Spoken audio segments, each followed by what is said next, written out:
اللہ تبارک و تعالی نے ہمیں یہ نعمت بھی عطا کی کہ اللہ رب العالمین نے ہمیں ہمارے گھر والوں کے ساتھ خوشحال رکھا.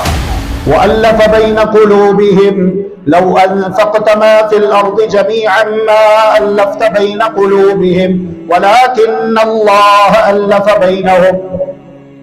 اللہ تبارک و تعالی ہی ہے جو دلوں میں ایک دوسرے کے لیے الفت اور محبت پیدا کرتا ہے، ورنہ انسان کے بس کی بات نہیں ہے. اگر اس کے پاس روئے زمین کے برابر خزانے ہو اور وہ خرچ کرے تو وہ لوگوں کے دلوں میں مقام اور محبت نہیں حاصل کر سکتا. وَلَكِنَّ اللَّهَ أَلَّفَ بَيْنَهُمْ. یہ اللہ رب العالمین ہی ہے جو دلوں میں ایک دوسرے کے لیے الفت اور محبت پیدا کر دیتا ہے. والدین کے دل میں اولاد کی محبت پیدا کی، اولاد کے دلوں میں والدین کا پیار پیدا کیا. کس نے؟ اللہ رب العالمین نے.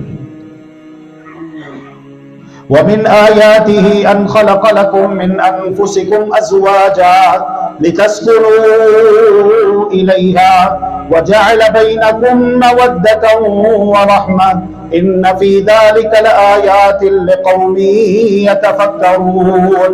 اللہ تبارک و تعالیٰ کی نشانیوں میں سے ایک نشانی یہ ہے کہ اس نے تمہاری تسکین کے لیے تم ہی میں سے تمہارے جوڑے بنائے، تمہاری بیویاں بنائی، تمہارے خاوند بنائے.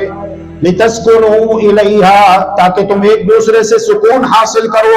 وَجَعَلَ بَيْنَكُم مَّوَدَّةً وَرَحْمَةً، اور تمہارے درمیان دوستی پیدا فرمائی، ایک دوسرے کے دل میں ایک دوسرے کے لیے ہمدردی، خیر خواہی، رحمت کے جذبات پیدا کیے.